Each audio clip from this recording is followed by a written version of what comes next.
Our videos are seen by millions of people, but this one is addressed to just 3. The commissioners of the FTC.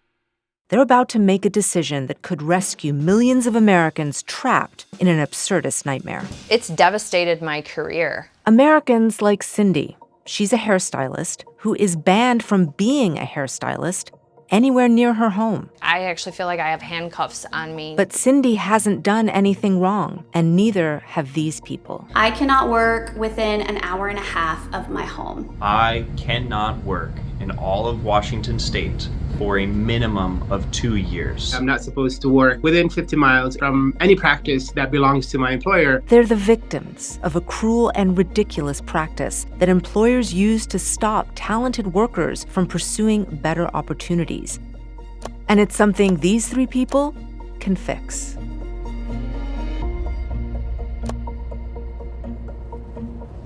Cindy's nightmare began about a year ago when she started at one of the biggest salons in town. But after a 3-month trial, her boss said, "So we need to discuss your non-compete." And when she said that, I went, "My non-compete?" Yes, her non-compete. It's a contract that millions of American employees have to sign to get or to keep their jobs. And it basically blocks them from moving to a rival business in the area. The gist of it was, Here's what Cindy said. for 1 year after my employment was terminated, I cannot work at another salon within a 15-mile radius. In Toledo, that rules out a lot of salons.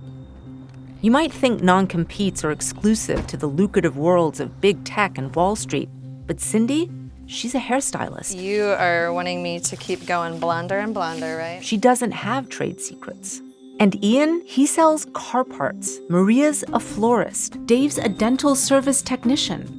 Almost 20% of U.S. workers now have non-competes. And when talented medics like Jasmine are prevented from working, communities lose too. We live in a country where there's a huge physician shortage. It's heartbreaking that I can't even use my degree and my license to any capacity. Non-competes began as a way to stop highly paid employees walking out the door with trade secrets. But they've become a way for companies to keep wages low, even for low-paid workers, stopping them from switching to better-paid jobs. I had just uprooted my life and I was committed to this. I didn't really see any other option. And yes, businesses do enforce these. Thank you. Cindy was struggling to make ends meet and quit the salon to look for a better job.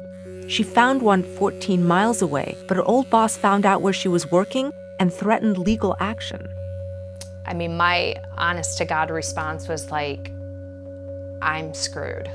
There goes my savings. My whole career was basically just thrown in the garbage. I'm trying to be not only a spiritual leader, but lead the home financially and be that support. And when that gets taken away from you, it hurts. I am angry and I'm frustrated.